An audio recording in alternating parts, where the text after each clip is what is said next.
Aujourd'hui, on ne va pas enseigner, on ne va pas entamer un nouveau chapitre. Et je voulais qu'on fasse un petit parcours des enseignements qu'on a donnés sur ce livre depuis le début. Euh,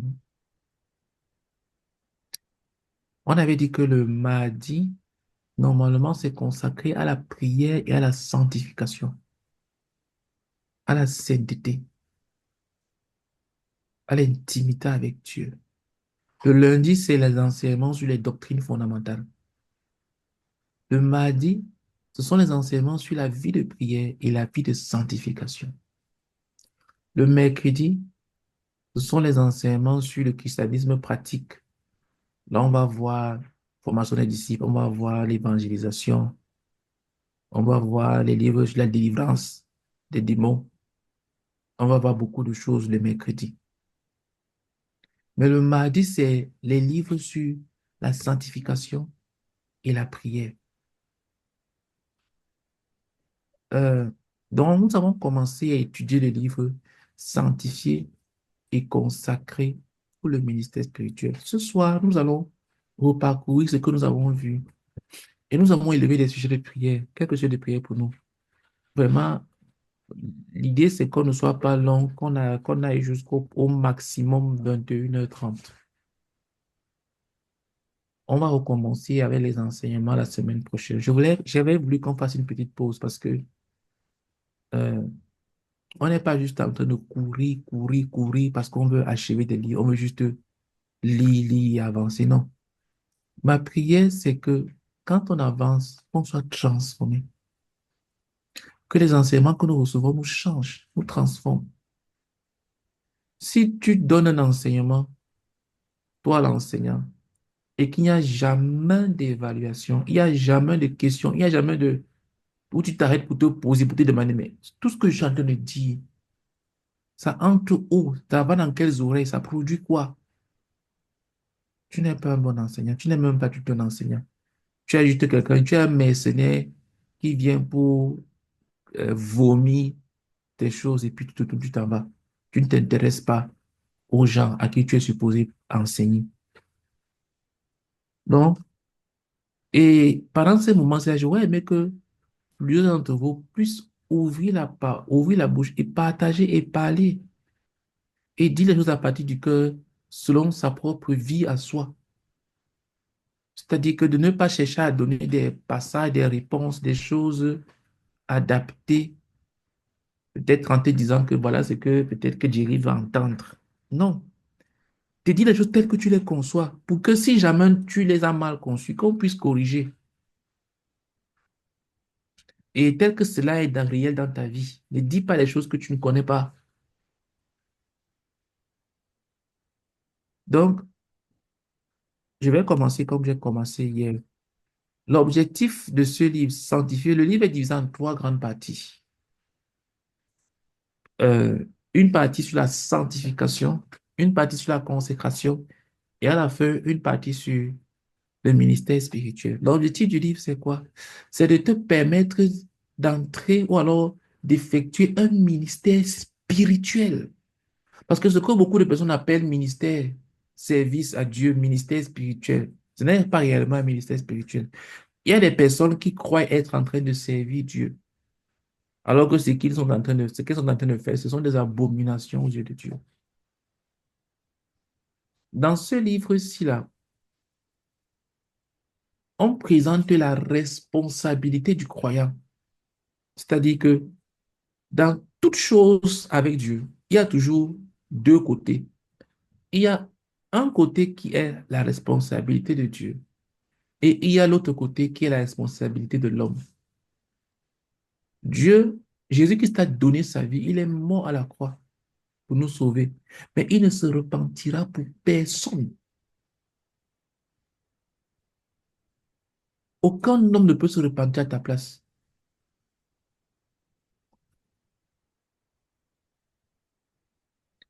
Aucun homme ne peut se repentir à ta place. Il n'y a pas de repentance par procuration, par exemple. Ça veut dire que il y a des choses qui sont de ta responsabilité. C'est de ta responsabilité. c'est de ta responsabilité. Donc, dans la sanctification, dans la consécration, dans le service à Dieu, par exemple, dans le service à Dieu, aucun homme ne peut s'appeler de lui-même. C'est Dieu qui appelle et c'est Dieu qui équipe. Donc, la responsabilité de Dieu, c'est d'appeler et de t'équiper. Mais il y a des choses que Dieu ne fera jamais à ta place. Dans la sanctification, Dieu a donné Jésus-Christ. Jésus-Christ a versé son sang pour nous purifier. Il est mort à la croix pour nous. Mais il y a des choses qu'il ne fera jamais à ta place. Et que tu ne les fais pas, ça va laisser sans être fait. Dans la consécration, Dieu a ouvert la porte. Il a donné l'Esprit Saint pour nous conduire, pour nous donner la connaissance, pour nous enseigner, pour nous édifier, pour combler à tout ce qui peut manquer à notre connaissance. Il a ouvert son cœur, mais il ne se consacrera jamais à notre place. Il ne peut pas nous consacrer à lui-même de force. Donc, le livre ici parle de ta responsabilité. Si tu veux développer un ministère spirituel, quel que soit le ministère, que ce soit le ministère du chant, que ce soit le ministère de l'enseignement, que ce soit le ministère du pasteur, que ce soit le ministère de l'évangélisation, que ce soit le ministère du don à Dieu, quel que soit le ministère que tu veux développer dans ta vie, que tu te dis, OK, je veux être utile entre les mains de Dieu. Je veux, je veux entrer au service de Dieu. Je veux servir le Seigneur. Je veux servir le Seigneur. Je veux servir le Seigneur. Dans ce livre-ci, là, le but de ce livre-ci, c'est de t'enseigner quelle est ta responsabilité. Il y a des choses que Dieu fera. C'est Dieu qui va t'appeler. C'est Dieu qui va te donner le top départ. C'est Dieu qui va te former, qui va te bâtir. C'est Dieu qui va te donner des couvriers. C'est Dieu qui va te montrer le chemin, la voie. Dieu va te faire beaucoup de choses qui est de sa responsabilité. Mais toi, quelle est ta responsabilité? C'est ce que ce livre-ci enseigne. Sanctifié et consacré pour le ministère spirituel. Donc, voilà ce que on peut dire sur la préface. Avant d'entrer dans la partie sanctification qui est en 3 chapitres, je voulais qu'on lève un sujet de prière au Seigneur.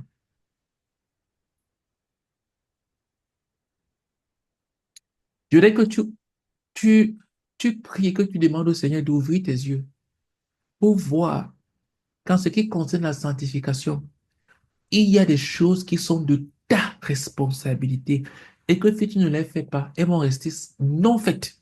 Même dans 10 milliards d'années, elles ne vont pas changer. Dieu ne va jamais venir les faire à ta place. Je t'ai donné au moins une chose, qui est la repentance. Si tu ne te repens pas, jamais ça ne changera. Le temps ne va pas changer les choses. Le temps ne remplace pas la repentance. Un péché qui est présent dans ta vie ne va pas partir avec le temps. Jamais. Jamais. Prions que Dieu ouvre nos yeux pour voir qu'il y a euh, des choses dans la sanctification. On va grouper ça dans la sanctification, dans la consécration et dans le ministère spirituel qui sont de notre responsabilité et que si nous ne les faisons pas, elles ne seront jamais faites. Prions que Dieu ouvre nos yeux pour voir cela. Prions ensemble. Père éternel, je prie afin que tu ouvres mes yeux, Seigneur. S'il te plaît, Père, pour voir, Père éternel, que dans la sanctification, la consécration, le ministère spirituel, il y a des choses qui sont de ma responsabilité. Des choses qui sont de ma responsabilité. C'est à moi de les faire et personne ne peut les faire à ma place. Même pas un ange, même pas Dieu. C'est à moi de les faire, c'est à moi de les faire. Oh Seigneur, je prie que mes yeux soient ouverts, je prie que mes yeux soient ouverts, je prie que mes yeux soient ouverts, Seigneur. Au nom de Jésus-Christ. Amen. Par exemple, un autre exemple, Dieu ne va jamais envoyer un ange pour venir prêcher l'évangile. Les anges ne prêchent pas l'évangile. Ils ne le peuvent même pas. La prédication de l'évangile est la responsabilité de l'homme. Les anges sont des messagers de Dieu pour annoncer les oracles de Dieu, mais ils ne prêchent pas l'évangile. Ils ne peuvent pas sauver. Si les hommes ne prêchent pas l'évangile ne sera pas prêché. Ça veut dire que si tu es comme ça dans ta famille, dans ton entourage, et que tu te dis qu'un ange va un jour prêcher l'évangile, tu te trompes. Même quand l'ange est apparu à Corneille dans la Bible, l'ange ne lui a pas prêché l'évangile. L'ange a dit à Corneille que demande qu'on aille appeler Pierre, qui vienne pour te parler. Il ne lui a même pas dit ce que Pierre allait lui dire. Il a dit que va chercher Pierre. Il est à tel endroit comme ça. Parce que l'ange savait que si on ne lui prêche pas, si un homme ne lui prêche pas l'évangile, Corneille ne sera pas sauvé. Les anges ne prêchent pas l'évangile. Donc, ça, c'est une chose que si tu ne fais pas, ça va rester sans être fait. Ça ne sera jamais fait. On va donc commencer, comme on a dit, le livre est divisé en trois parties. Pour le moment, on a seulement vu les deux premières parties, la sanctification et la consécration. Euh, dans la sanctification, il y a trois chapitres. Dans la première partie de la sanctification, on parle de la responsabilité du croyant. Est-ce que quelqu'un peut me dire, comme on est dans les révisions, pour ceux qui viennent d'arriver, Eunice et Victoire, ce soir, on ne va pas enseigner, même comme on sera enseigné. Ce soir, ce sont les révisions. C'est-à-dire que tu vas partager ce que tu penses des thèmes qu'on a abordés jusqu'ici là. On a parlé de la sanctification, on a parlé de la consécration. Et donc, ce soir, chacun va exprimer les choses qu'il pense et même des sujets de prière qu'il voudrait que l'on prie. Donc, aujourd'hui, c'est vous qui devez parler, qui avez la parole. Et vraiment, moi, mon souhait, c'est qu'on ne dépasse pas 21h30 maximum. Donc, il nous reste 1 heure pour être exact. Donc, on a vu que les deux premières parties, on a 6 chapitres à parcourir. Donc, dans la première partie, la responsabilité du croyant, euh,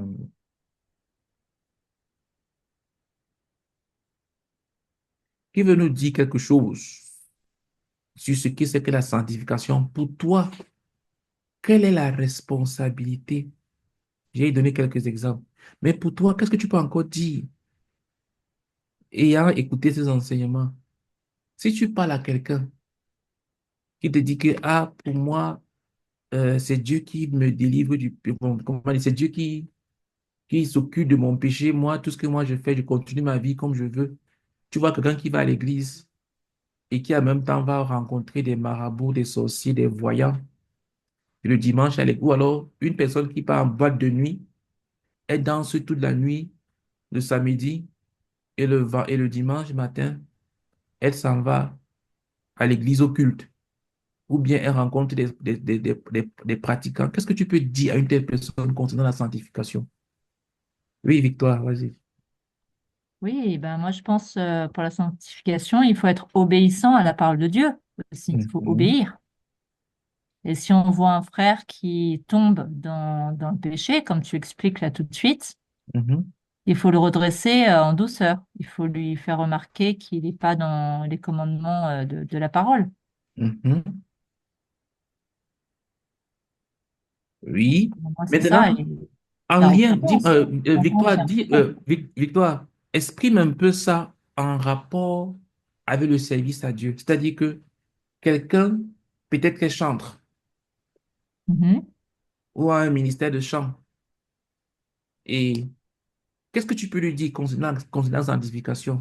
Que ce soit un chantre ou bien que ce soit, je sais pas moi, n'importe quel service à l'église. Qu'est-ce que tu peux dire à la personne entre son service et la sanctification? Quel est le rapport? Mhm. Ben, on peut être chantre et croyant et on peut être chantre et disciple. En fait, entre croyants et disciples, oui, beaucoup de gens croient en Dieu, mais malheureusement restent dans le péché. Mhm. Et quand on est disciple, on est vraiment tourné vers Dieu et avec Dieu. On s'est vraiment repenti et on obéit à la parole de Dieu. On Quel est le change lien entre ou le pas d'ailleurs. service que quelqu'un rend à Dieu et la vie de sanctification? Qu'est-ce que l'on peut dire entre les deux? Alors là, j'ai des petites lacunes. Je Tu voudrais bugs pas un dire peu. d'erreur. Je voudrais pas dire d'erreur. Ok, ok, merci beaucoup d'avoir partagé. Qui veut ajouter quelque chose? Quelqu'un veut servir le Seigneur. Qu'est-ce que tu peux lui dire? Ou alors quelqu'un est en train de servir Dieu. Qu'est-ce que tu peux lui dire concernant la sanctification? Quand je dis tu, là, je m'adresse à tout le monde. Ah, j'ai un autre point à souligner. Oui. Quand on sert Dieu, il faut servir Dieu par amour pour lui et pas pour sa gloire personnelle. Mhm. Il y a ça aussi. Il faut pas servir Dieu pour en attendre une gloire, une vaine gloire ou Mhm. super, c'est un Papa Noël, il va me donner des cadeaux. On commence Dieu, un peu à se rapprocher de ce que je vais entendre. Mhm. voilà, Dieu, c'est pas un Père Noël et on veut le servir par amour. Mhm. Comme Jean-Baptiste a servi Dieu, mais il n'a jamais eu de gloire quelconque. Mhm. Voilà, bon, petite précision. Merci pour la précision. Quoi d'autre? Oui, aussi, le service aussi, c'est la sanctification. Quand tu te sanctifies, ton service est agréable à Dieu, c'est une bonne odeur. Donc, Dieu Mhm. Quand tu te t'apprécie. sanctifies, ton service est agréable à Dieu. Oui. Quoi d'autre encore par rapport à la sanctification et le service et le Mhm. ministère spirituel? Moi, j'avais compris que on peut être en train de servir dans la maison de Dieu, de faire des activités, mais on n'est pas en train de servir Dion. On Hmm? avait vu l'exemple des sacrifices, des Lévites. Il Mhm. y en avait que Dieu avait mis de côté, Mhm. qui servaient aux portes, qui servaient dans des endroits éloignés, mais Mhm. ils n'étaient plus dans la présence immédiate de Dieu Mhm. parce ils avaient même fait quoi encore là? Parce qu'ils avaient, en fait, dans ma tête, il y a une histoire, je ne sais pas si c'est, euh, Il je faut sais que lire les la Lévites, quand il y avait eu Bible. la Faut scène de lire la rébellion, Bible. c'était Mhm. les Lévites qui s'étaient placés du côté de Moïse. Mais Mhm. maintenant, Mhm. je ne me rappelle plus très bien quelle était la différence entre ceux que Dieu avait mis à la porte et ceux que Dieu Ah. avait mis dans sa présence. Mais c'est qu'ils avaient fait quelque chose. Et Dieu les avait donc dit OK, ils vont servir là-bas, aux portes et tout, loin. Mais eux, ils n'étaient plus admis dans la présence personnelle de Dieu. Donc, moi, la chose principale aussi que j'ai retenue, c'est que la sanctification, d'abord, c'est quoi même? Moi, j'ai compris que être sanctifié, c'est vivre sans péché, que tu connais.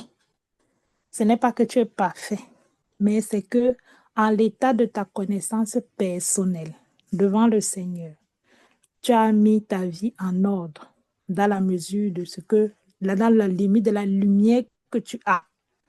S'il y a des péchés que tu dois te repentir, tu t'es repenti. Il y a des trucs auxquels tu dois renoncer, tu as renoncé. En tout cas, tu as obéi jusqu'au niveau de la lumière que tu connais. Et j'avais compris que la sanctification, c'est un prérequis pour pouvoir servir Dieu. Quelqu'un qui n'est pas sanctifié est comme un vase qui est sale. Et tu ne peux pas prendre un vase qui est sale et verser de la boisson dedans et demander, par exemple, au Seigneur de boire. C'est comme si tu lui donnes, tu sais, la nourriture d'un plat qui est sale. La Mhm. sanctification, c'est d'abord le basique même. C'est l'élément de base même avant de commencer à... C'est le prérequis. Pour pouvoir dire que tu veux servir Dieu, tu dois d'abord enlever dans ta vie tous les péchés que tu connais. Et pour enlever ces péchés, on avait vu qu'il fallait faire l'examen de sa vie. On avait vu qu'il fallait faire l'examen de sa vie et il fallait vraiment prendre un temps devant Dieu pour Mhm. examiner sa vie à la lumière de quatre éléments. On a même conseillé que c'est même mieux de prendre une feuille, un papier, une feuille, un stylo, où tu Mhm. t'assois, tu examines en profondeur ta vie. Et là, l'enseignement, le frère avait cité 4 éléments. C'était à la lumière de la pureté absolue. Mhm. Tu devais examiner tes relations, tes rapports avec le sexe opposé, tes motifs, est-ce qu'ils sont vraiment purs?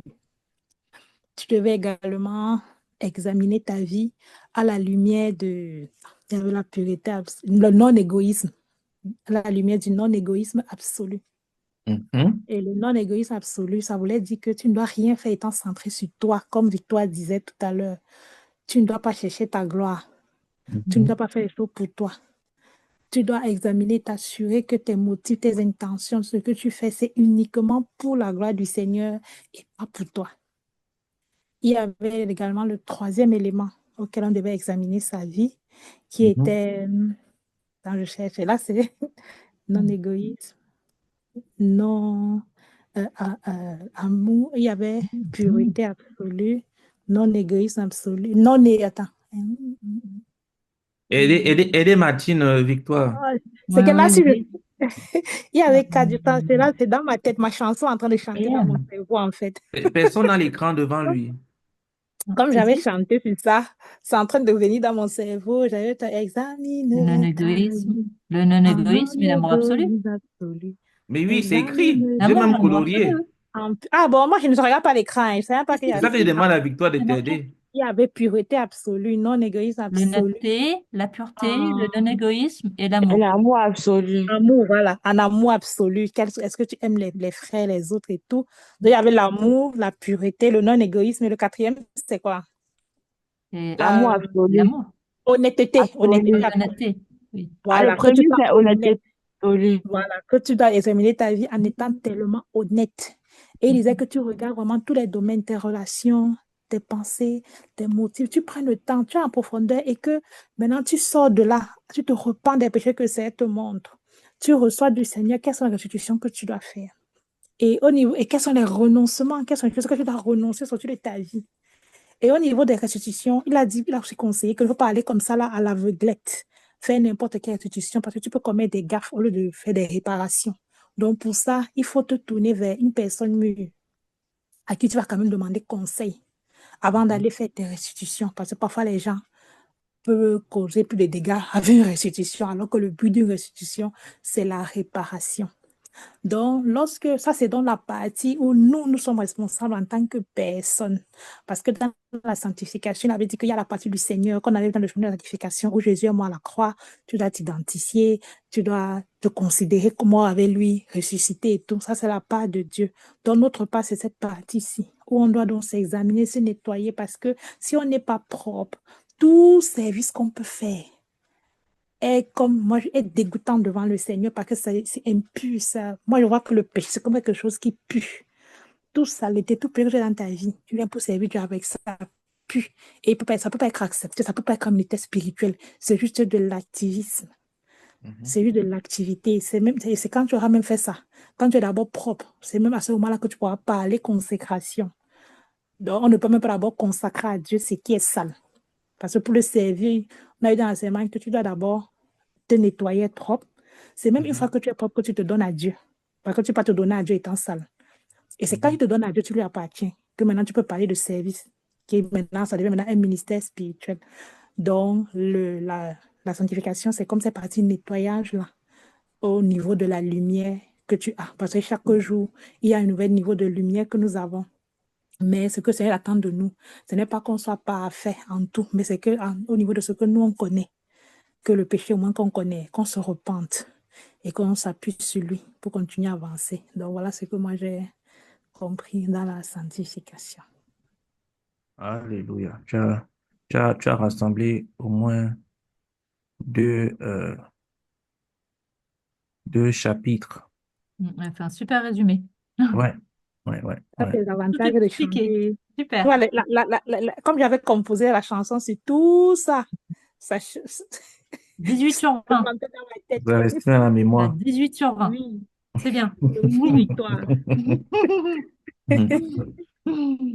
Bonsoir, Gloire excusez-moi. à Dieu. Bonsoir, Cédric. Ah, Bonsoir. Ah, Cédric est là. Bonsoir, Cédric. bonsoir Cédric. Bonsoir, Victoire. Ok. Alors, on va, comme tu as rassemblé les deux, on va une fois entamer aussi le troisième conseil, on va prier une fois pour les trois. On est en train de faire un résumé de ce que nous avons étudié jusqu'ici, euh, du livre sanctifié et consacré pour le ministère spirituel. Le livre il est divisé en trois parties. La première partie, c'est la sanctification. La deuxième partie, c'est la consécration. La troisième partie, c'est le ministère spirituel. Et le livre est axé sur la responsabilité du croyant. C'est-à-dire que ce qui est de ta responsabilité en ce qui concerne la sanctification, en ce qui concerne la consécration, en ce qui concerne le ministère spirituel. Qu'est-ce que toi, tu dois faire? Que si tu ne fais pas, cela restera sans être fait. Dans la vie chrétienne, dans la marche avec Dieu, il y a des choses qui sont du ressort de Dieu que toi, tu ne dois pas faire et tu ne dois même pas tenter de vouloir faire. Aucun homme ne peut se sauver de lui-même. Aucun. Parce que tous les hommes sont pécheurs. Donc, aucun homme ne peut se justifier de lui-même. Aucun. Aucun homme ne peut aller au ciel de lui-même. Aucun homme. Aucun. Ça, ce sont des prérogatives de Dieu. Et Dieu a réglé le problème. Il a donné Jésus-Christ comme sauveur. Donc, ça, ce sont des choses que ça ne changera jamais. Aucun homme ne peut se sauver de lui-même. Mais ça, c'est la responsabilité de Dieu. Mais ta responsabilité à toi, c'est de croire en ce sauveur-là. Dieu ne croira pas à ta place. Si un homme ne croit pas en Jésus, il va être perdu. Malgré le fait que Jésus-Christ l'a sauvé, est mort pour lui. Mais le fait que lui, il refuse de croire, il est perdu. Parce que c'est de sa responsabilité. Et personne ne peut croire à sa place. Aucun parent ne peut croire à la place de ses enfants. Aucun enfant ne peut croire à la place de ses parents. Aucun mari ne peut croire à la place de son épouse. Aucune épouse ne peut croire à la place de son mari. Il y a des choses qui sont de ta responsabilité tout seul. Dans la sanctification, il y a la repentance que personne ne peut se repentir à ta place. Jésus-Christ a donné son sang qui purifie. Aucun sang ne peut purifier. Aucun. Il n'y a pas un autre moyen d'être purifié sans le sang de Christ. Donc ça, c'était la prérogative de Dieu. Mais Dieu ne viendra pas se repentir à ta place pour que le sang puisse faire effet. Donc, il y a de la responsabilité. Et c'est ce que ce livre-ci donc partage. Dans la première partie, Victoire, Martine et Fabiani ont fait un résumé des, de la responsabilité du croyant en ce qui concerne la sanctification en rapport avec le ministère spirituel. Et euh, je suis totalement satisfait, surtout avec ce que Martine a ajouté, sur le fait que Victoire dit par exemple que il ne faut pas servir le Seigneur pour sa propre gloire. Et Martine est allée sur le fait que tu ne peux même pas servir le Seigneur en vivant dans le péché, en marchant dans le péché. Tu es déjà disqualifié. C'est pour ça que le livre ici commence par sanctifier avant d'arriver à ministère spirituel. Il y a des personnes qui sont dans l'église, qui ont des tâches, qui ont des responsabilités, qui font des choses.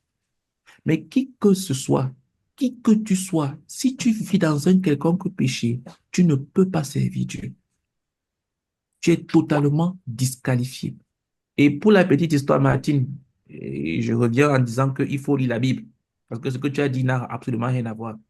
Tu as parlé des sacrificateurs, des Lévites. Tu as parlé de Moïse. Non, ce n'est pas là-bas. C'est que au moment, dans le peuple d'Israël, il y a eu une époque où ils ont rétrogradé. C'était longtemps après Moïse, après David. Ils ont rétrogradé. Ils ont rétrogradé et euh, ils ont abandonné le Seigneur. Et les Lévites ont servi le peuple. C'est-à-dire ils ont suivi le peuple dans ses idoles en faisant des sacrifices au dieu Baal, au dieu Astarté. Ceux qui sont restés fidèles à l'éternel Dieu, ce sont les sacrificateurs. Et donc, la parole de Dieu est venue par Ézéchiel et il a dit que ceux qui sont restés fidèles quand le peuple s'égarait, ceux-là ils seront à mon service. Mais vous, les Lévites qui avez servi le peuple dans ces égarements, vous allez les servir là-bas à la porte. Mais vous n'allez pas vous approcher de moi. Ça veut dire qu'ils étaient en train de servir le peuple, mais ils ne pouvaient pas s'approcher de Dieu.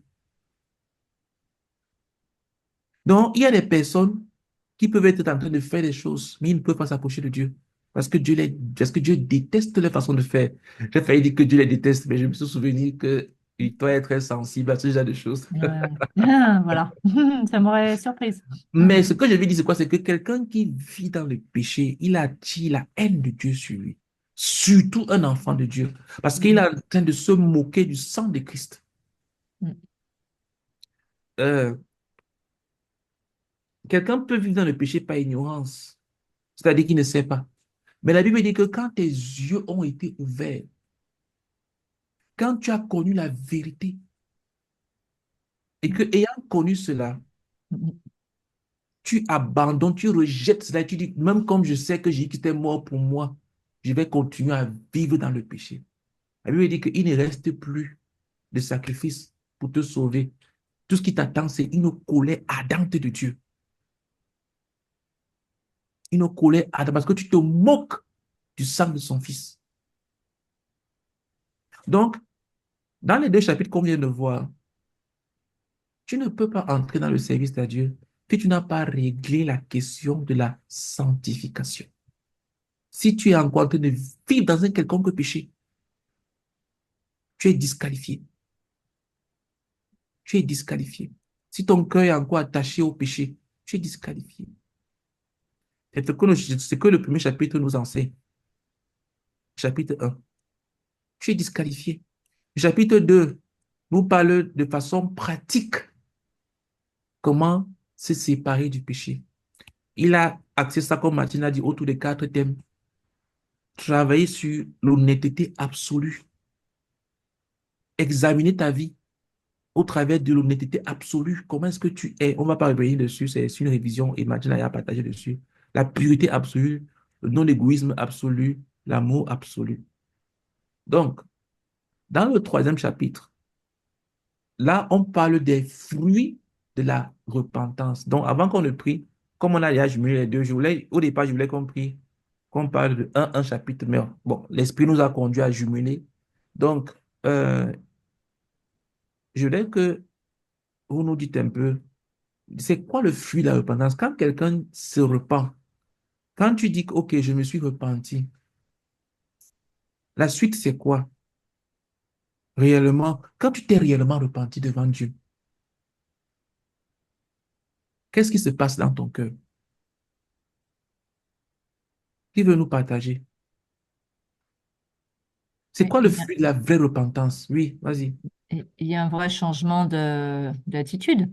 Il y a la Mhm, contrition. Déjà, il y a une contrition. On est triste mhm, d'avoir attristé Dieu. mhm, On se rend compte vraiment du mal qu'on lui a fait. mhm. On se repent, on lui demande pardon Oui. et on décide, même le Saint-Esprit, on ne repêche plus, on ne fait plus cela. Vraiment, Mhm, le Saint-Esprit nous nettoie, quoi. On se repent, mhm, le Saint-Esprit nous nettoie. Ce qu'on faisait avant, presque naturellement ou par ignorance, c'est mhm, définitif, on ne le fait plus. Et quand bien même on le ferait, on se sent horriblement mal. mhm, C'est plus possible, enfin oui, pour ainsi dire, ce n'est plus possible de pécher quand mhm. on s'est repenti, sincèrement. Merci, Victoire. Qui d'autre veut compléter ce que Victoire a déjà dit? Quand quelqu'un s'est réellement repenti, même dans ton expérience personnelle, il y avait des enseignements qu'on a reçus.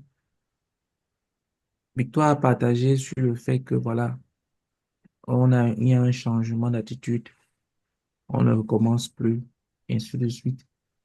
Et toi, par exemple, si quelqu'un te dit que, OK, il a péché, il se repent, comment pourras-tu voir s'il y a le vrai fruit de la repentance? Oui, qui veut dire quelque chose? Je pense que l'histoire, euh, Oui, c'est dit. Vas-y. ouais, non, que c'est bien ce qu'a dit Victoire. Après, bah, on voit sur la durée si c'est réellement repenti, s'il y a un Mhm. changement d'attitude, quoi. Mhm. Ouais, c'est ça. Mhm. Je pense que, Changement d'attitude, oui. ouais. Euh, Moi, je pense que, en fait, ouais, il faut vraiment compter sur le Saint-Esprit parce qu'en fait, par la chair, on peut pas le faire. En fait. Mhm. Par la chair, on peut pas le faire. Je pense que, voilà, il faut vraiment demander à Dieu qu'il nous purifie par son esprit et qu'il nous Mhm. donne la force de ne plus repécher. Quoi. Mhm. C'est ça, c'est ça. Merci. Merci pour ta contribution, Cédric. Est-ce que quelqu'un a une autre contribution avant qu'on ne prie?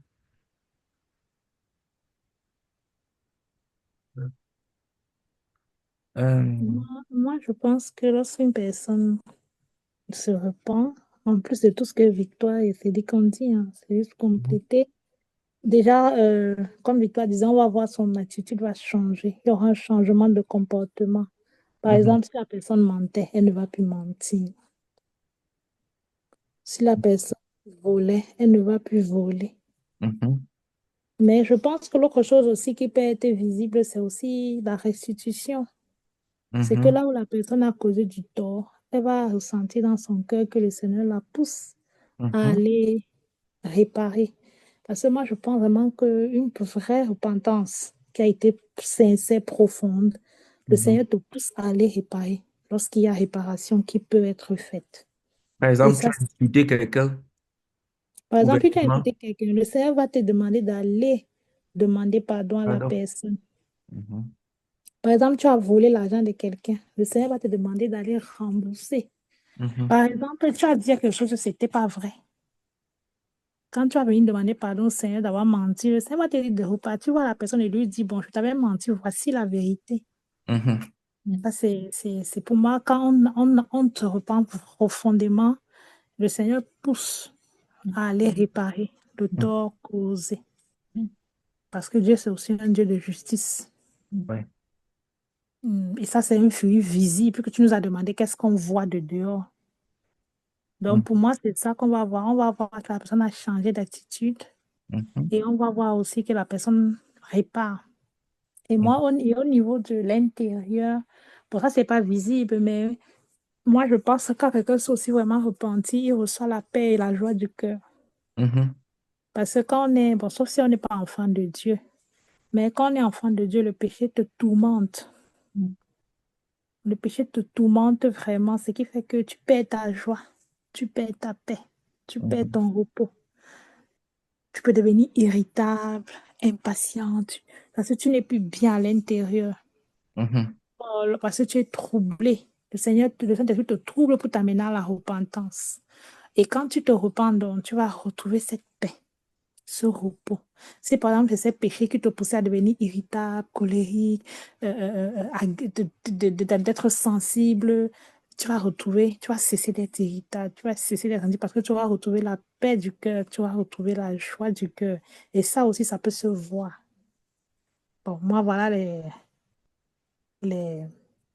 les trois choses que je peux dire. Mhm.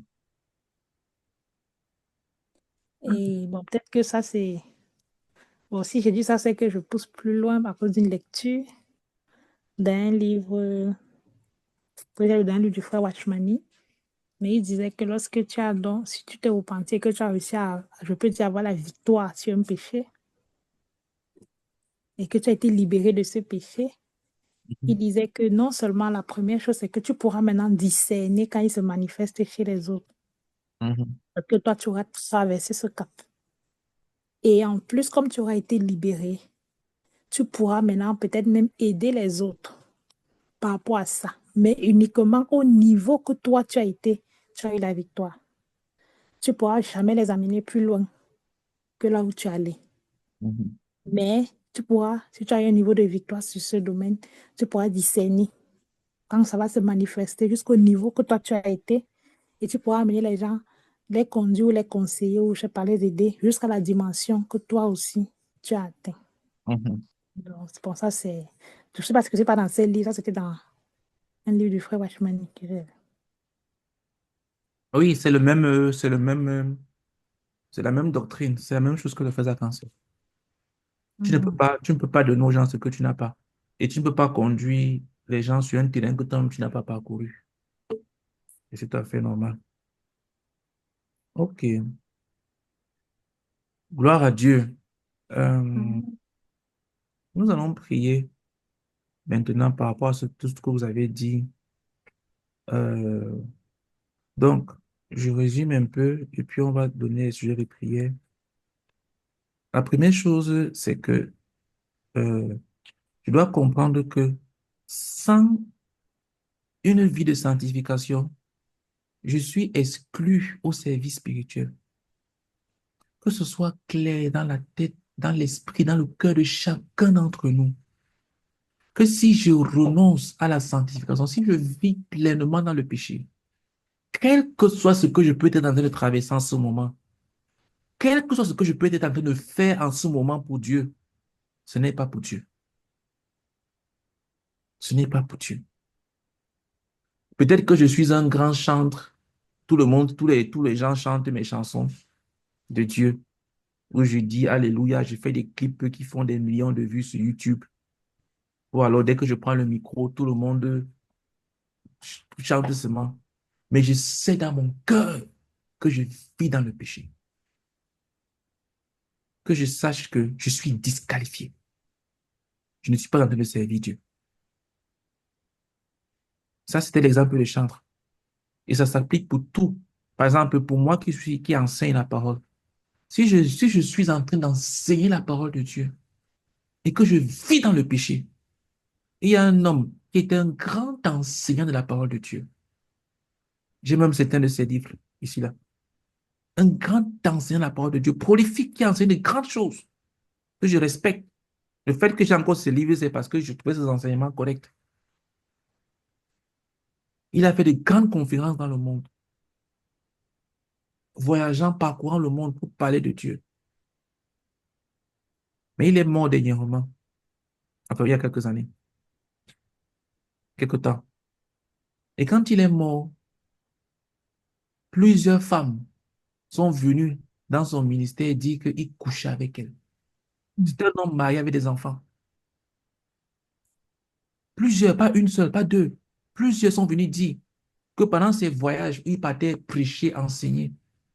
Et un enseignant, et il enseignait correct. Ce qu'il enseignait était correct bibliquement. Il n'enseignait pas des fausses doctrines. Mais il couchait avec les femmes dans ses voyages. Le ministère, c'était d'abord un gros scandale et ils ont voulu nier. Mais après, ils ont fait des enquêtes, ils ont vu que c'était vrai. Et tout son ministère qu'il avait fait, ils ont publiquement demandé pardon. Donc ça s'applique à tout le monde. Ça s'applique à tout le monde. Si tu vis dans un quelconque péché, tu ne peux pas te lever pour commencer. Dieu ne cherche pas des serviteurs, il cherche des amoureux.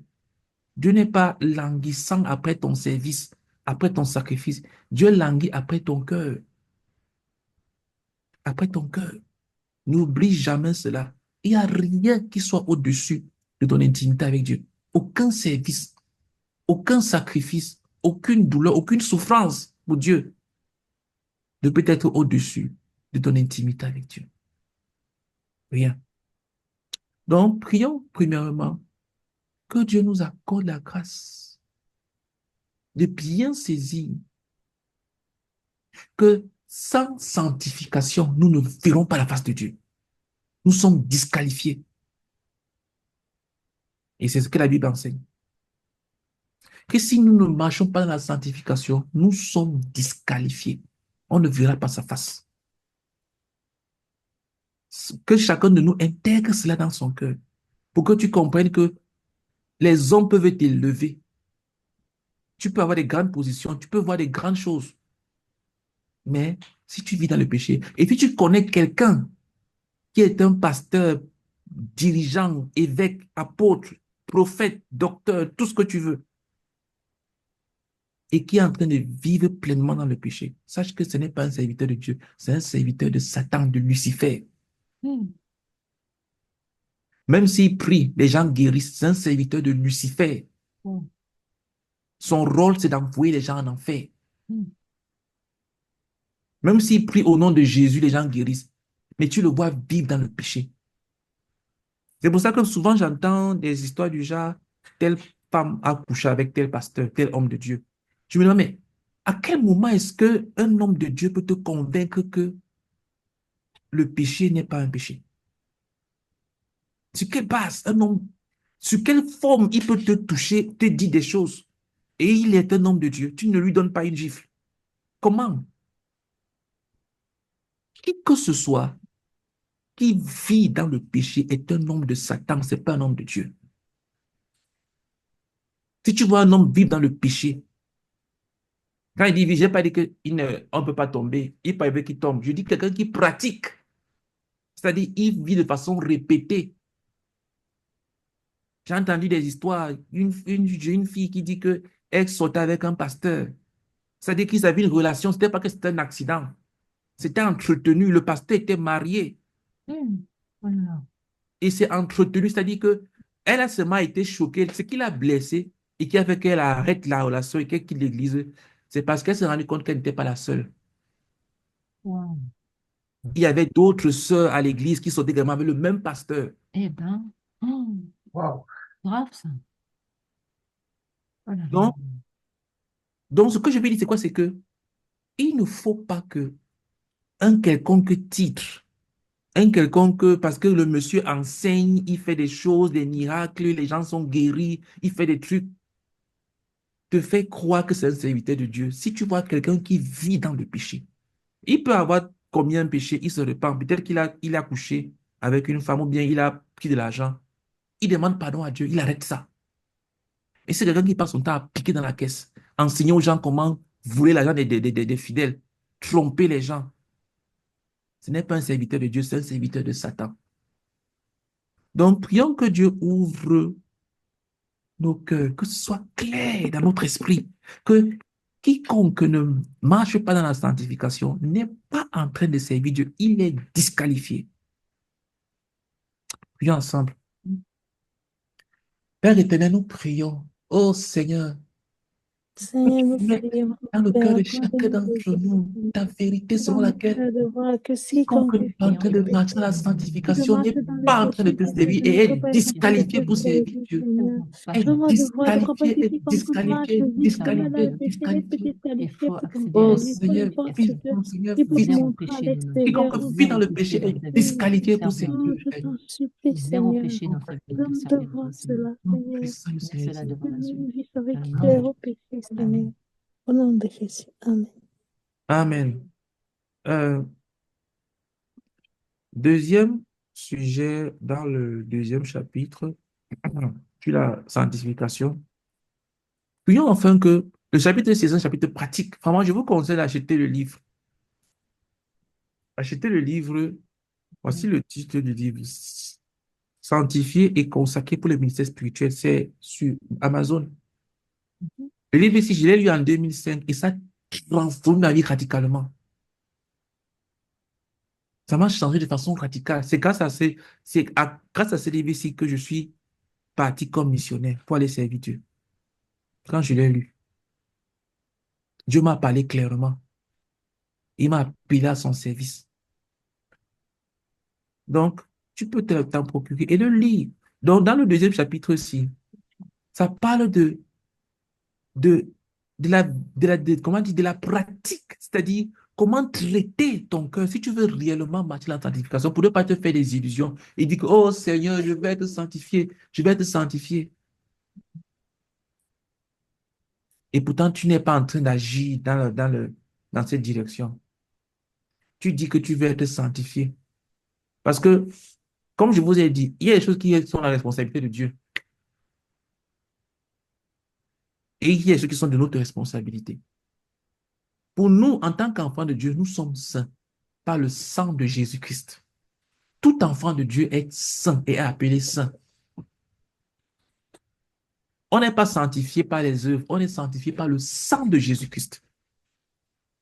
Cependant, nous devons marcher dans la sanctification. Et la marche dans la sanctification est de notre responsabilité. Christ ne viendra pas marcher à notre place. Pour quiconque veut donc réellement marcher dans la sanctification, ce chapitre-ci là donne des points pratiques. Si tu veux creuser.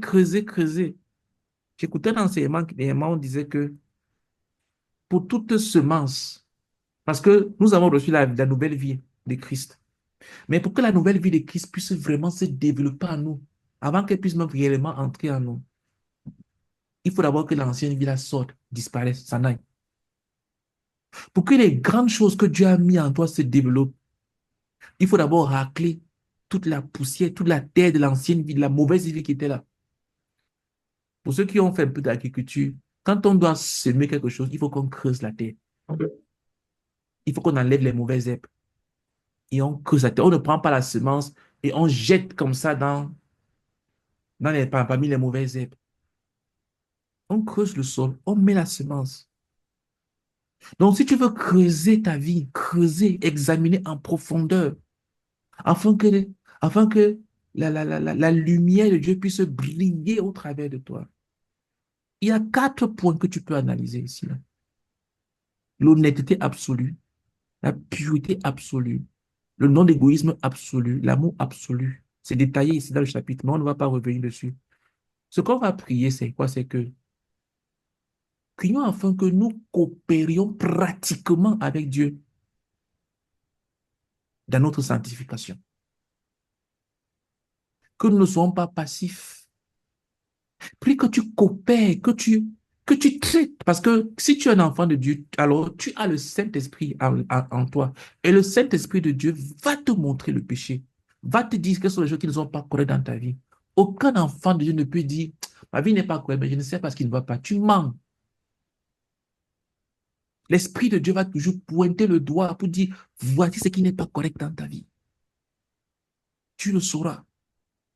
Mais est-ce que tu veux coopérer avec lui ou pas? Prions pour que Dieu nous accorde de coopérer avec lui pratiquement dans notre marche dans la sanctification. Prie pour que tu coopères avec Dieu de façon pratique.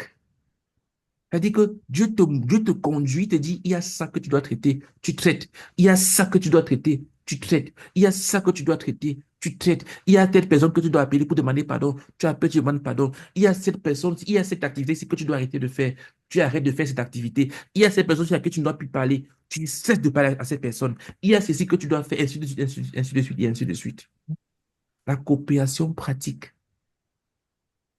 Mais le livre, le message chapitre entre en profondeur, si tu veux davantage l'étudier. Mais prions que Dieu nous accorde la grâce de coopérer pratiquement avec lui, de coopérer avec lui pour notre marche dans la sanctification de façon pratique. Prions ensemble.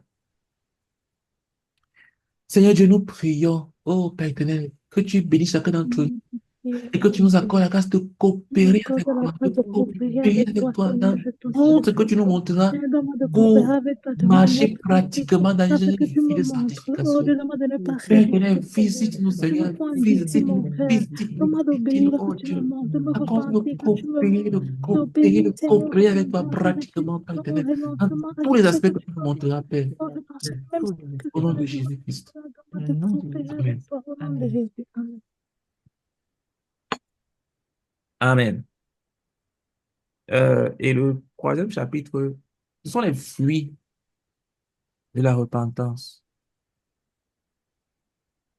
Quand tu as réellement commis les péchés, par exemple, qui sont mentionnés ici, là, le mensonge, l'exagération, les délits de l'hypocrisie, l'immoralité dans tes paroles, quand tu as des paroles, des gros mots, quand tu as des paroles bizarres, l'immoralité dans tes pensées, quand tu déshabilles les gens dans ton cœur, tu regardes les formes, l'immoralité, immoralité en action, la masturbation, la pornographie, la fornication, la cupidité. Quand ton cœur est cupide, tu es toujours en train de courir après les choses. La convoitise. Tu convoites Tu vois des choses qui ne t'appartiennent pas, tu désires cela dans ton cœur. La colère, l'amertume, tu ne pardonnes pas. L'orgueil, tu méprises les autres que tu considères comme étant en dessous de toi. Bon, ça, c'est les trucs des croyants, ce n'est pas des non-croyants. L'oisiveté, tu sais gaspiller le temps sur les réseaux sociaux, sur Internet, ou même dans ton lit. Tu es oisif, tu te réveilles, tu te tournes, tu te retournes, alors que ta Bible est en train de moisir. Tu te tournes, tu te retournes sur le lit. Tu es oisif. Aucun plan pour le Seigneur. Tu te commences une journée, tu ne sais pas ce que Dieu attend de toi pour cette journée-là. Bon, on ne va pas revenir dessus, on l'a parcouru. Je voulais qu'on prie afin que Dieu nous accorde la grâce d'avoir des cœurs repentants authentiques. Vous voyez, il y a cette fausse repentance-là qui dit que, OK, bon, je sais que c'est mal. Bon, Seigneur, pardonne-moi. Seigneur, pardonne-moi, pardonne-moi. Ou alors, ce qui te dérange le plus, ce n'est même pas le péché. Ce sont les conséquences de ce péché-là. La honte que ce péché-là peut apporter dans ta vie. L'humiliation. Voilà ce qui te dérange. C'est une fausse repentance. Prions pour des cœurs. Prions que Dieu nous bénisse avec des cœurs repentants vrais. Tu ne peux pas réellement te repentir que tu ne vois pas que le péché est contre Dieu. Que tu ne vois pas que le péché est un couteau dans le cœur de Dieu, tu ne peux pas te repentir. Si le péché, c'est-à-dire que si tu veux te repentir et que tu n'as pas la douleur de savoir que j'ai blessé le cœur de Dieu, ta repentance est une fausse repentance. Parce que le péché est un acte de rébellion contre Dieu. La définition du péché, c'est quoi? D'après la Bible, dans Romains 6, le péché, c'est la transgression de la loi. Quand tu commets un péché, tu es en train de violer la parole de Dieu, de violer la volonté de Dieu.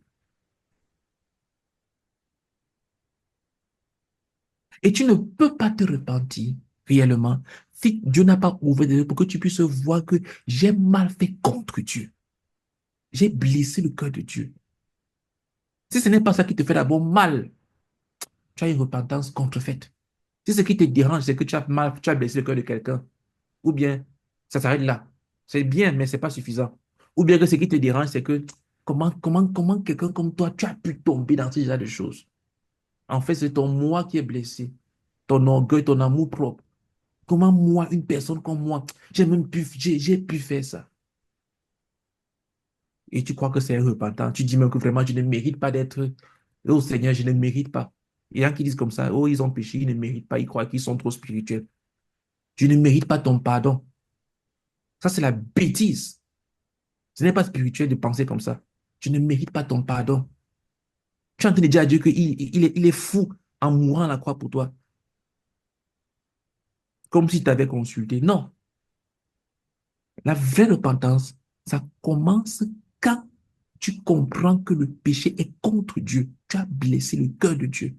Que ce soit dans tes pensées, dans tes paroles, dans tes actes.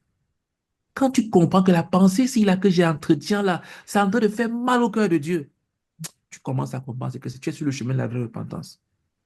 Attention, la parole que je suis en train de dire, c'est en train de blesser le cœur de Dieu. Tu es sur le chemin de la vraie repentance. L'acte que je suis en train de poser là, attention, Dieu est en train d'être irrité, Dieu est en train d'avoir mal dans son cœur. Tu es sur le chemin de la vraie repentance. Mais quand tu dis, oh vraiment, ce que j'ai fait là, c'est honteux, c'est sale, c'est ceci, c'est cela, tu n'as pas encore compris ce que c'est que la vraie repentance. Il y a un livre qui s'appelle La vraie repentance. Il faut acheter ça, tu lis. Ça va te montrer les 7 points de la vraie repentance. Pardon, prions pour que Dieu nous bénisse avec des cœurs. En réalité, c'est un don de Dieu. C'est-à-dire que c'est Dieu qui t'ouvre les yeux pour que tu puisses voir que, ah, donc, c'est ce que le péché s'y a fait au cœur de Dieu. Je ne voyais pas. Si Dieu ne t'ouvre pas les yeux, tu ne peux pas réellement te repentir. Parce que la repentance, c'est un don de Dieu. Mais je ne veux pas entrer, on n'est pas en train d'enseigner sur la repentance. Prions simplement que Dieu nous bénisse avec des cœurs repentants, véritablement, vis-à-vis du péché. Prions ensemble. Père éternel, nous te supplions, étends ta main sur nous, Père. Oh Père, nous te supplions, Et étends ta puis, main. notre cœur Seigneur, repentant, je oh t'en supplie, Seigneur, donne-moi oh Seigneur, raison je de prie pour un cœur Père, repentant. je t'en supplie, Oh donne-moi Seigneur, un je cœur prie repentant. pour un cœur Oh repentant. Je Seigneur, je t'en prie supplie, pour un cœur repentant. Seigneur, je prie pour un cœur repentant. Je tu as pour prie moi le pour un don cœur de la repentant. paix Seigneur, je repentance. prie que tu me bénisses Je avec un cœur prie, repentant. Seigneur, Un cœur qui que se tu puisses repent donner un cœur véritablement. repentant, tu ne gardes pas de ce Oh Seigneur, péché. délivre-moi d'un cœur Oh, endurci. donne-moi un cœur Bénis-moi repentant avec qui un cœur se véritablement qui se repentit. repent. Donne-moi un Oh cœur qui Seigneur, voit je te les supplie, oh conséquences du Dieu. péché font sur Au nom toi. puissant de Oh, je t'en Jésus. supplie, Seigneur, au nom de Jésus. Amen. Amen. Amen. Un jour, tu vas juste arriver au point où tu vas te mettre à pleurer sur un péché. Les larmes vont juste te couler. Pas parce que c'est vraiment parce que tu vas te dire, ah, j'ai blessé le cœur de Dieu. Et tu seras en train de pleurer. Quelqu'un pourra te demander, mais tu pleures pourquoi? Tu vas dire que je pleure parce que j'ai blessé le cœur de Dieu en commettant un péché. Il va te dire quel péché? Tu vas te dire, je me suis réveillé 1 minute plus tard que Dieu ne le voulait. J'ai dormi 1 minute de trop et Dieu ne le voulait pas. Et j'ai blessé son cœur. Peut-être pour toi, ça ne signifie rien. Mais un jour, Dieu t'amènera à un niveau où tu comprendras que la moindre volonté de Dieu doit être obéie. Amen. Amen, La Seigneur. moindre volonté de Dieu doit être Je obéie. t'en supplie, Seigneur. Un jour, tu arriveras à ce niveau. Mon Seigneur. Amen. Amen. Euh, je voudrais qu'on finisse à 30, mais là, il nous reste 3 chapitres. OK, je pense qu'on a en 10 minutes, on va faire sur la consécration parce qu'on a vu ces 3 chapitres. Euh, les raisons de la consécration, 3 raisons pour lesquelles tu dois te consacrer. La consécration est une nécessité. Euh, J'aimerais d'abord, avant qu'on ne commence, est-ce que quelqu'un peut nous dire ce qu'il entend par consécration? Quand on dit que quelqu'un est consacré, ça veut dire quoi? Si tu veux expliquer à quelqu'un, c'est quoi être consacré? Après avoir écouté et après avoir été enseigné pendant des semaines sur la consécration. Si tu veux expliquer à quelqu'un, c'est quoi être consacré? Qui veut dire quelque chose? Euh, je Oui, Victoire. commence. Mhm, Je connais une femme qui est consacrée. mhm, Elle a une alliance, c'est pas une alliance de son mari, d'un être humain, c'est une alliance mhm, pour Jésus. Et je mhm, lui ai demandé ce que ça signifiait. Elle est consacrée, elle est mariée à Jésus. En fait, de ce qu'elle m'a expliqué, elle a donné sa vie à Jésus et tout ce mhm. qu'elle fait, comme elle pense, c'est Jésus dans sa vie. Elle est mariée à Jésus. Donc, Allez. bah, déjà, elle est sanctifiée, elle est sans péché, hein, ça c'est voilà. Et bah, elle est vraiment consacrée. Elle vit pour lui, pleinement pour lui. Elle a donné sa vie, son âme à Jésus, quoi, hein, Mhm, son cœur et sa vie à Jésus, quoi. Elle a tout donné pour Jésus. Et elle vit pour mhm. Jésus. Alléluia. Je Donc, vais, avant de donner la parole aux autres, je vais juste faire une petite correction. oui, oui, oui. Euh, on ne peut pas être sans péché. On peut juste marcher, comment dire, vivre sans commettre de péché. Donc, je pense que ce que tu veux dire, c'est quoi? C'est qu'elle ne vit pas dans le péché. Non, voilà. Elle Voilà. est, elle est Mais il sainte. n'existe pas d'être humain qui soit sans péché. Oui, elle est dans le corps de chair. Donc, Voilà. tant qu'on est dans Il le corps de n'existe chair, pas. oui. Mais les êtres humains peuvent marcher sans commettre de péché. Ouais. OK. Merci beaucoup. Effectivement, la consécration, de ce que j'ai entendu, ce que tu as dit, c'est qu'elle a donné sa vie à Jésus. Donc, Voilà. elle appartient à Jésus. Mm, mm. Alléluia. Qui Et d'autre veut ajouter quelque chose? son alliance, c'est pour Jésus. Avec l'alliance. Attends, Oui, l'alliance, là, c'est quoi? C'est physique. oui, C'est oui, une oui. alliance Ouais, ouais, elle a une physique. alliance, une vraie alliance. Ouais, ouais. Magnifique. Je trouve ça super beau. Ah, La première fois que j'entends ce genre de choses. Ah, ouais, Non, les gens la voient, on croit qu'elle est mariée, quoi. ouais. Mais en Alors fait, que non, non, c'est pour Jésus. pour Jésus. J'ai une deuxième sœur comme ça aussi qui a une alliance et c'est pour Jésus. Je connais 2 femmes comme ça. Alléluia. OK, OK, OK, gloire à Dieu. Qui veut ajouter quelque chose à ce que Victoire a dit? C'est quoi la consécration pour toi? moi, c'est la consécration, c'est être concentré sur une tâche. C'est-à-dire, Mhm, là, on est vraiment focus sur quelque chose, quoi. mhm. Ça. Effectivement, dans la consécration, il y a ça, être concentré dans une direction sur quelque chose. Oui. Parce que consécration ne s'applique pas seulement au domaine spirituel. Il y a des Ah, personnes qui sont consacrées au football. d'accord. Oui, Ils ont consacré leur vie au foot. Ils appartiennent au foot. Tout ce qui les concerne, c'est le foot. Mhm. Il y a des gens qui sont consacrés à la musique. J'avais écouté une interview de l'artiste américain Michael Jackson qui disait qu'il a consacré sa vie à la musique depuis qu'il est né dans la musique. Il a grandi, il a vécu que pour la musique. Il est mort dans la musique.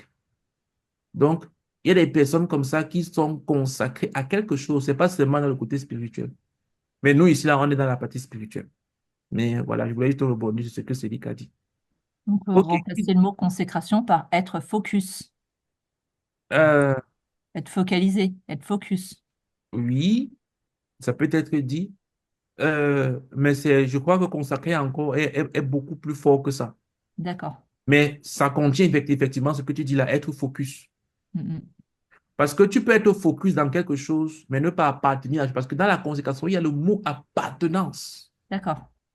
Je ne suis pas seulement concentré, je ne suis pas seulement focus, j'appartiens à la chose. C'est-à-dire que je suis un esclave de la chose me domine. D'accord. Dans la consécration, je ne suis plus libre. Dans la Ok. consécration, je ne sais rien faire d'autre, je suis nul partout. Dans la consécration, quelqu'un qui est consacré, c'est que quand tu vois la personne et la chose à laquelle il est consacré, ils sont un. Il appartient. C'est D'accord. sa vie. Il n'a pas une autre vie. Une personne consacrée n'a pas une autre vie. C'est pour ça qu'elle dit qu'elle a donné sa vie à Jésus. C'est qu'elle n'a pas donné sa vie à Jésus et une autre partie de sa vie, elle est en train de faire autre chose. Mhm.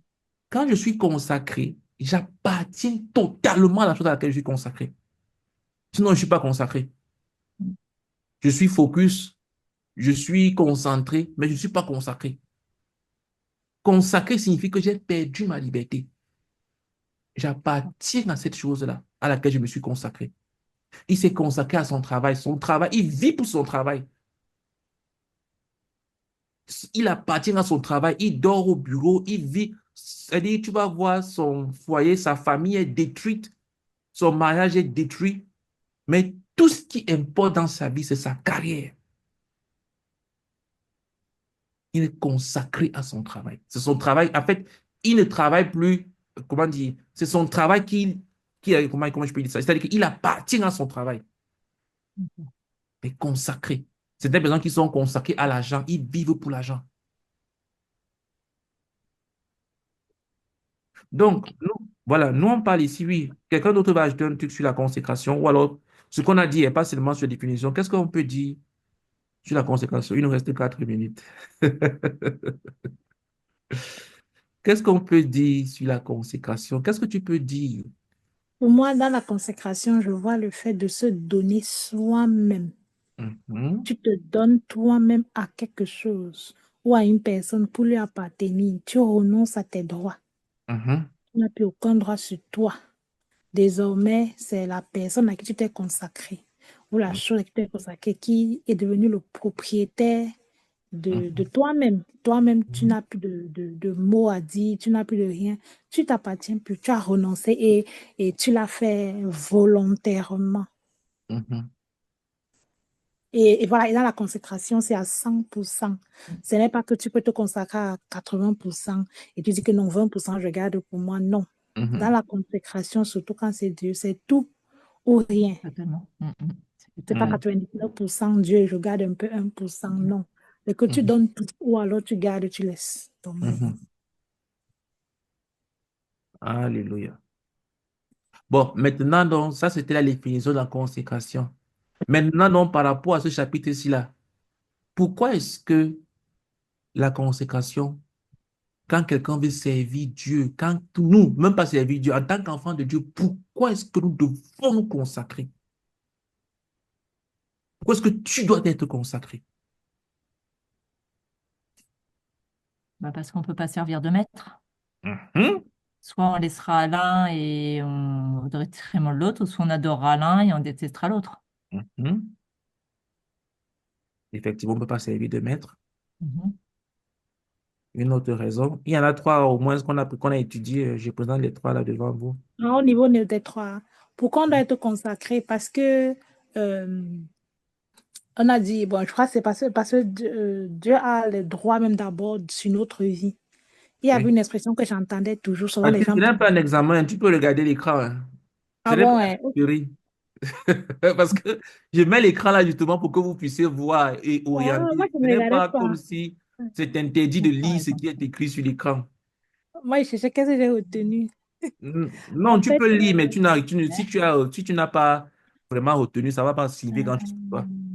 donc, en fait, moi, j'ai compris que dans la... Pourquoi parce que j'entendais souvent les gens prier, pas droit de création et de rédemption, gna, gna, gna, mais j'avoue que je ne comprenais rien. Mhm. J'ai entendu cette expression très longtemps. Et moi, c'est pendant ce cours que pour la première fois, j'ai réussi à comprendre ce que signifiait l'expression par droit de création et par droit de rédemption. Donc, Mhm. j'ai fini par me réaliser que, ah, ça veut dire en fait que non seulement je dois me consacrer à Dieu, d'abord parce que pour être honnête en réalité, en fait, même c'est que nous appartenons à Dieu. La Mhm. vraie vérité, même, c'est ça. Donc, quand même, nous ne nous donnons pas à lui. C'est comme si on lui vole même sa propriété, puisque c'est lui qui nous a créés. Il est le Mhm. créateur. Et nous lui appartenons normalement par essence et par création. Sauf que parfois, nous nous rébellons et nous nous éloignons de lui pour faire ce que nous voulons. Mais à la base, on lui appartient. Ça, c'est la création. Maintenant, en plus de nous avoir créés, il est encore revenu maintenant par le Seigneur Jésus que nous sauver, nous restaurer, nous ramener à la position d'enfant, de nous réconcilier avec lui, nous donner une deuxième vie Mhm. d'enfant de Dieu. Et ce qui fait encore qu'on a maintenant une nouvelle appartenance. On n'est plus juste ses créatures, mais on lui appartient encore parce que maintenant on est ses enfants. Ça fait comme double appartenance pour ceux qui sont nés de nouveau. Donc, Mhm.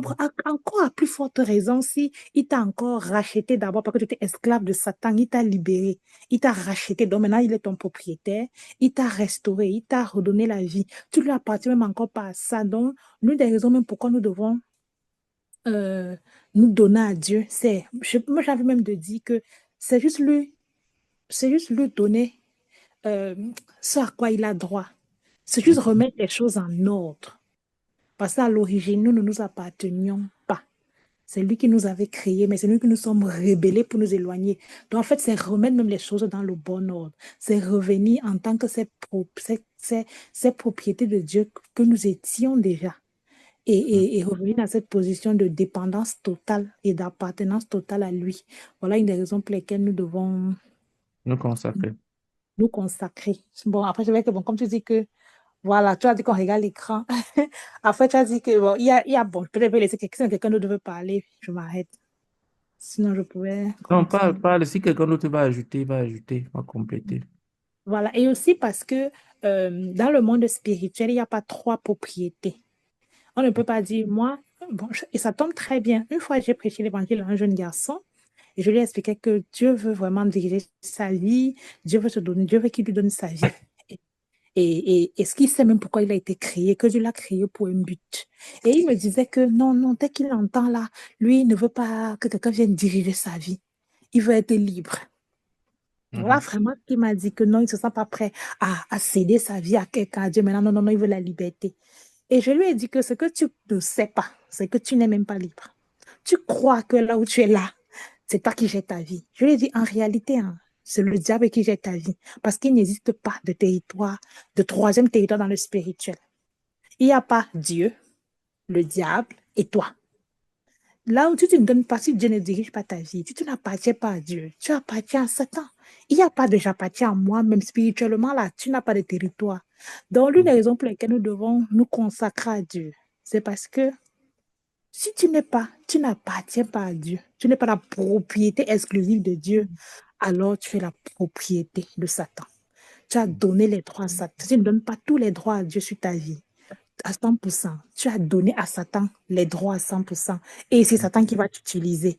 Or, en donnant les droits, en redonnant à Dieu ses vrais droits sur ma vie à 100%, c'est lui qui pourra m'utiliser. Mais d'une manière ou d'une autre, je serai utilisé soit par Dieu, soit par Satan. Même si je suis athée et que je crois que Dieu n'existe pas. Il y a des gens qui se disent que comme je suis athée et que je crois que Dieu n'existe pas, je crois même que le diable n'existe pas. Donc, c'est moi qui j'ai, c'est faux. Si ce n'est pas Dieu, c'est Satan. Même si tu crois qu'il n'existe pas, qui gère ta vie. Donc, il faut donc choisir qui tu veux qu'il utilise ta vie. Soit le destructeur, soit le Dieu amour. Donc, la raison pour laquelle nous devons nous consacrer. Je comprends que je choisis que mieux c'est Dieu qui m'utilise pour des bons desseins, pour des bonnes causes, que le que Satan m'utilise pour forcément le mal, parce que lui n'est là que pour faire le mal, d'abord à moi-même et ensuite aux autres. Donc voilà encore une autre raison pour laquelle je dois me consacrer. Alléluia.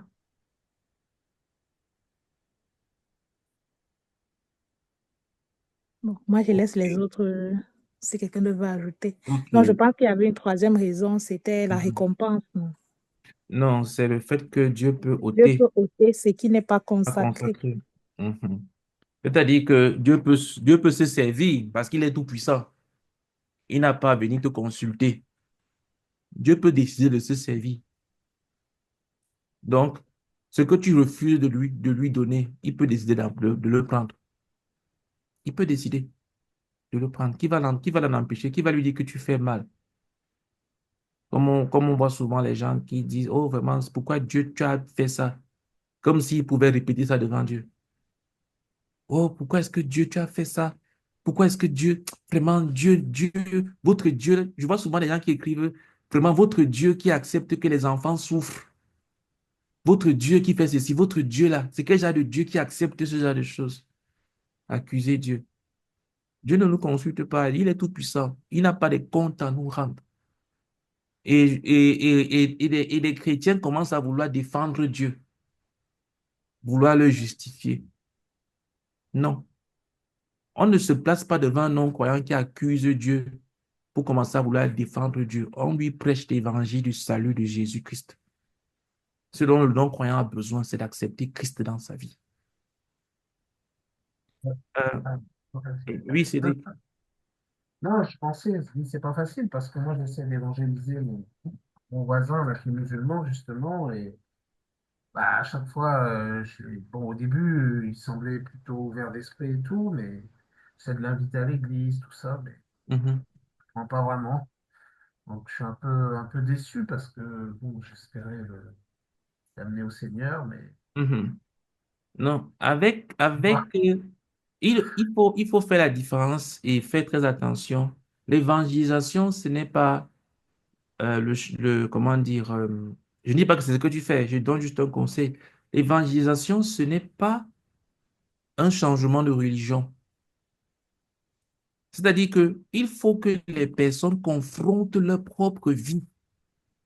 C'est-à-dire que quand on présente l'évangile, ce dont on doit parler aux gens, c'est de leur propre vie. Il faut que les gens arrivent au point où ils comprennent qu'ils vivent dans le péché et ils sont perdus. Parce que quelqu'un ne peut pas être sauvé ou alors avoir besoin d'un sauveur s'il ne voit pas qu'il est perdu. C'est ce que je vous dis. Je dis, moi, je m'en foutrais si c'était juste une question de religion, je t'embêterais même pas avec ça. Voilà, Et je dis, c'est ton salut personnel qui est en jeu, en fait. J'essaie de voilà. lui faire ça. Mais pour lui, il me dit que Jésus est juste un prophète pour eux. Voilà.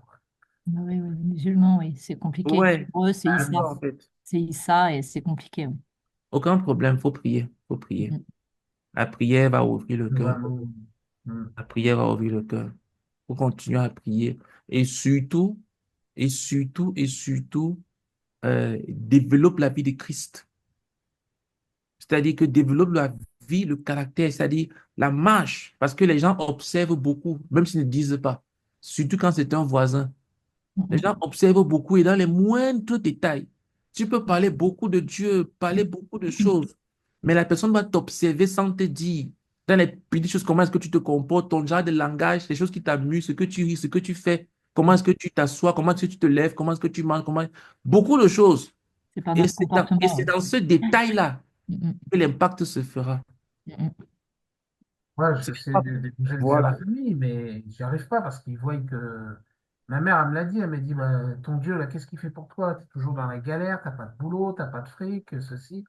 Et elle voit pas, en fait, vraiment l'action de Dieu dans ma vie, quoi. Donc j'ai du mal à la convaincre parce que pour elle, Si j'avais un Dieu, voilà, je devrais avoir du boulot, je devrais être dans une autre situation que celle que je Mhm. vis.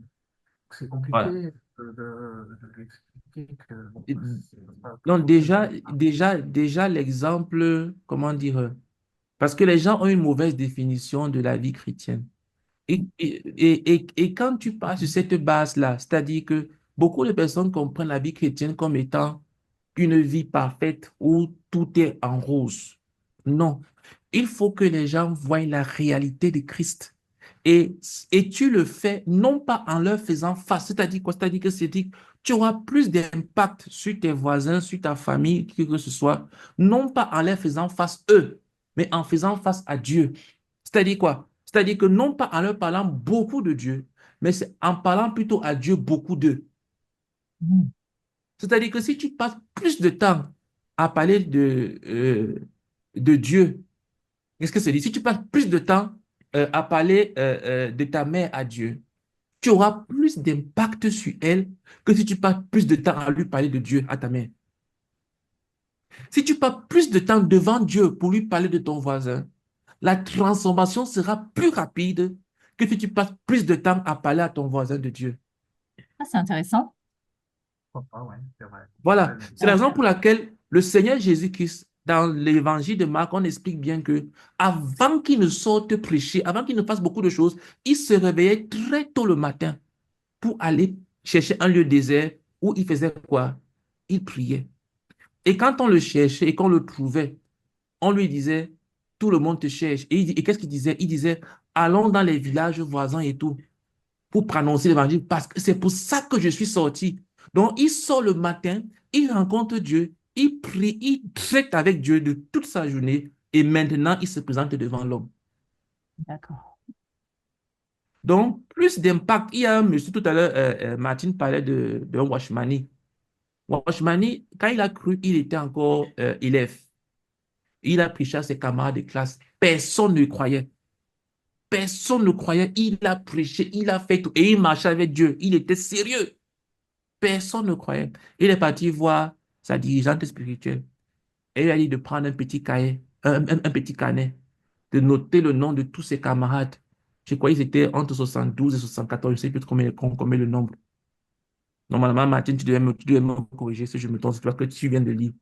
Donc, Ils étaient au nombre de 70. 70, voilà. Il a prié non par nom pour chacun d'entre eux. Et je crois en moins d'un an, ils ont tous cru, sauf deux ou trois. Un Waouh, seul. Un. Sauf un seul. Oui. magnifique. Donc, Elle, elle lui voilà. avait dit de se repentir, de Mhm, faire des restitutions, de payer ses dettes et mhm. de prier. Voilà. Et quand il a commencé au début, il disait, mais il ne croit toujours pas. Et elle a dit de prier et de persister dans la prière, de Mhm. continuer à persister dans la prière. Et au bout d'un an, 69 sur 70 avec cru. J'ai cru. Parce que ça ne coûte rien à Dieu d'un claquement de doigts de changer le cœur de ton voisin, de le sauver et tout. Mais est-ce que tu es prêt à payer le prix dans sa présence? Est-ce que Dieu veut réellement voir jusqu'à quel point tu es sérieux? Mhm. Jusqu'à quel point tu es sérieux pour ta mère? Ce n'est pas de lui montrer que tu as réussi en tant que chrétien. Non, Dieu s'en fout de ça. Dieu ne cherche pas à prouver quelque chose aux gens, aux hommes. Non, pas du tout. Même si tu es dans la rue, tu peux avoir un impact. Les prophètes de Dieu, comme Élie, ils étaient nourris par quoi? Par des oiseaux. Ils avaient quelle maison? Ils avaient quel emploi? Les oiseaux les nourrissaient, ils buvaient quoi? Jean-Baptiste mangeait quoi? Ouais, Il se ouais. nourrissait des insectes. Est-ce que quand tu vois Jean-Baptiste, il ressemblait à quelqu'un qui avait réussi socialement? Mhm. Il vivait où? Dans les déserts, avec les animaux sauvages. Il vivait, il se nourrissait de quoi? Le secret du miel. Voilà. Mais est-ce que ce n'était pas un puissant serviteur de Dieu? Donc, ce n'est pas une position sociale de... Non, non, non, non, pas du tout. C'est une position du cœur. C'est-à-dire que toi et Dieu, vous devenez un. Donc, pour avoir de l'impact dans la vie des gens, ce n'est pas en leur faisant face, c'est en faisant face à Dieu. Donc, C'est-à-dire quand qu'en on trouve, passant, voilà, plus ouais, de quand temps on, avec Dieu et en corrigeant ton propre cœur, comme Mathilde venait de dire, en déracinant ce que tu sais que Dieu n'aime pas. Quand tu déracines, tu mets ta vie en ordre, en règle, tu ne te rendras pas compte comment est-ce que les gens commencent à être influencés autour de toi. Mais quand tu es concentré sur les gens, ainsi de suite, tu vas être frustré, tu vas avoir beaucoup de choses de frustration. Parce que aucun être humain n'a la capacité de changer le cœur de l'homme pour Dieu. Aucun. Il n'y a que le Saint-Esprit qui peut faire ça. Et le Saint-Esprit n'est pas à notre service, qu'on peut l'envoyer comme une potion magique. OK, va me transformer le cœur de ce voisin-là. Et puis il transforme. Va me transformer le cœur de ma mère. Et puis il transforme. Non, non, non. C'est lui qui règne, qui est au contrôle, qui dirige. Et nous devons nous plier à sa volonté.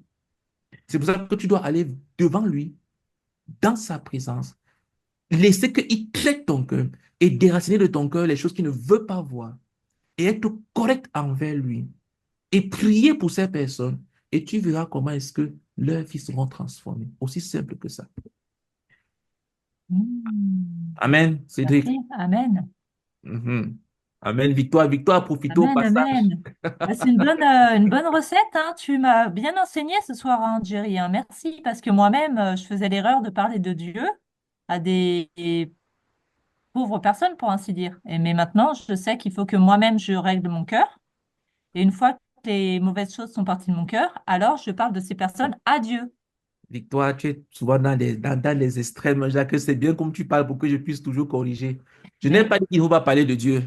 Non. Je n'ai pas dit qu'il ne faut plus rien dire. Non. C'est pas ce que j'ai dit, Victoire.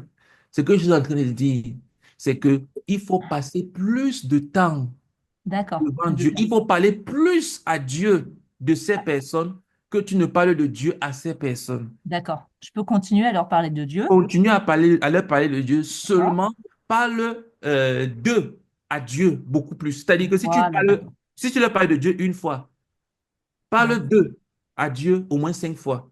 D'accord. OK. C'est ce que je suis en train de dire. D'accord. D'accord, d'accord. Alléluia. Ok. Pardon, je crois qu'on va s'arrêter là. On va juste prier pour, on va prier pour la consécration. On va continuer la semaine prochaine par la grâce de Dieu. On a débordé de 15 minutes. Je voulais qu'on finisse à 21h30 aujourd'hui.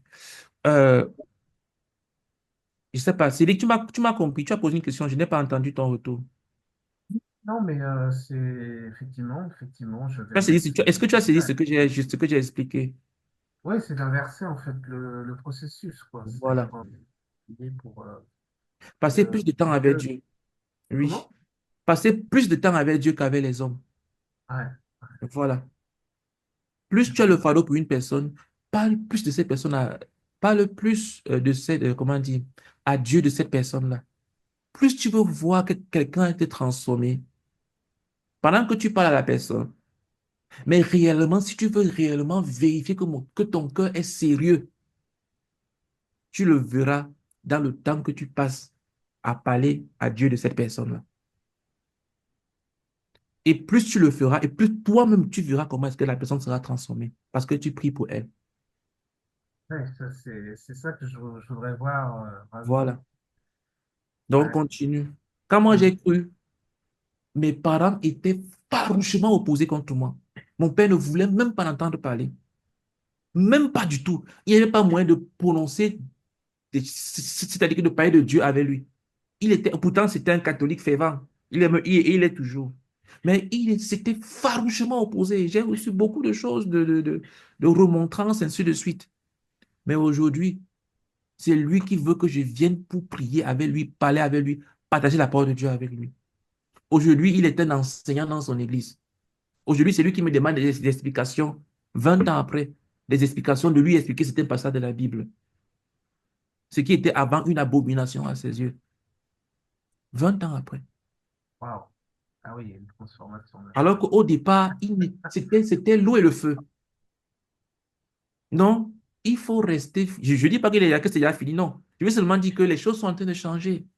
Tu dois rester fidèle, grandir, te développer avec le Seigneur et passer plus de temps à parler de ces personnes-là dans la présence de Dieu. C'est comme ça que les hommes sont transformés. Les hommes sont transformés quand ils passent du temps avec Dieu et non quand ils passent du temps avec les hommes. Ok.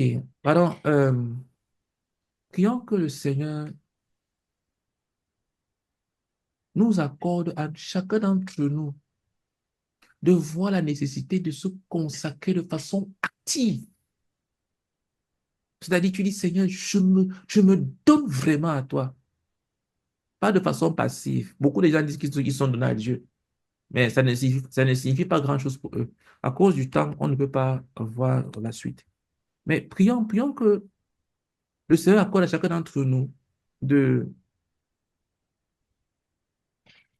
de se consacrer de façon active. C'est-à-dire que tu dis, Seigneur, je me donne à toi. Ça signifie quoi? Je ne suis plus libre de moi-même. Je n'ai plus la liberté de faire ce que je pense, ce que je veux. Et si tu es vraiment sérieux, tu feras. La prochaine fois que tu auras envie de faire ce que tu sais que Dieu ne veut pas, ton cœur va commencer à battre. Alors qu'avant, tu avais été au niveau où tu avais la paix de faire certaines choses. Tu pouvais t'asseoir, regarder un film que tu sais que Dieu ne veut pas que tu voies. Et ça ne te dérange pas. Mais quand tu vas réellement te donner à Dieu, même aller prendre le train pour aller rendre visite à quelqu'un, même un simple appel, même un message, ton cœur va commencer à battre parce que tu appartiens à Dieu. Tu sauras que tu n'es plus libre de faire tout ce que tu veux. Prions enfin que Dieu nous accorde de nous consacrer de façon active totalement à lui. Prions ensemble. Père éternel, nous prions. Oh Seigneur, visite Nous prions pour chacun d'entre nous, Seigneur, visite chacun de nous, et Seigneur, accorde-nous de visite-nous, nous Père. consacrer Accorde-moi, Seigneur, de de nous façon active. consacrer de façon Oh Seigneur, nous active, refusons la de passivité. façon Nous confiante et refusons la volontaire, passivité. Seigneur. Seigneur, visite-nous, visite chacun d'entre nous. Que Seigneur, personne ici, oh Seigneur éternel, ne mène une accorde-moi, vie non accorde-moi, consacrée. Seigneur, Oh accorde-moi. Seigneur, que personne ne mène une vie non consacrée. Révélation, Et Seigneur, accorde de nous donner totalement de accorde-moi, façon active, Seigneur. de sorte que nous n'ayons plus cette liberté de faire tout ce que nous voulons, Seigneur. Mais nous vivre seulement pour toi et Au uniquement pour nom toi. de Jésus-Christ. Amen. Puissant le Seigneur Jésus-Christ. Amen. Amen. OK. Amen. Mhm. Bénissons le Seigneur pour tous les partages et tous les échanges. Je dis que c'est la révision, que c'est vous qui allez parler. Je me retrouve à être encore en train de parler le plus. Mais merci beaucoup. Martine a parlé beaucoup aujourd'hui par rapport à hier.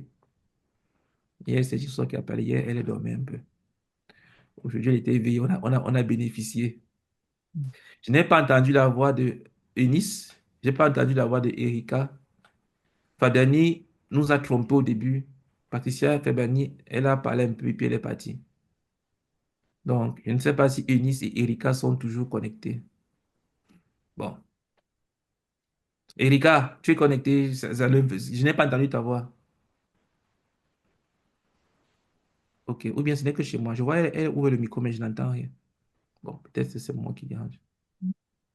Eunice, t'es connectée? Oui. OK. J'aurais aimé avoir vos avis, mais peut-être que la prochaine fois. Bénissons le Seigneur pour tout ce que nous avons appris. Comme je vous l'ai dit, notre objectif, ce n'est pas juste d'enseigner des livres pour enseigner. On ne vient pas vomir des choses ici. On veut être transformé, on veut être changé. On veut que les vies changent. C'est pour ça que je ne cours pas après rapidement, lire, avancer. Non. Il faut que nos vies changent. On doit être transformés. Nous devons être des personnes sanctifiées, consacrées. On doit être utile entre les mains de Dieu. Ce que nous sommes en train de faire est sérieux. Il est 22 heures. On n'est pas là pour s'amuser 22 heures. Ça veut dire qu'il y a un truc qui est important pour nous. Pardon, bénissons le Seigneur pour le partage que nous avons eu. Et prions que cela devienne vie à l'intérieur de chacun d'entre nous. Que cela produise la vie en chacun de nous. Et que nous serons là la semaine prochaine. Prions ensemble.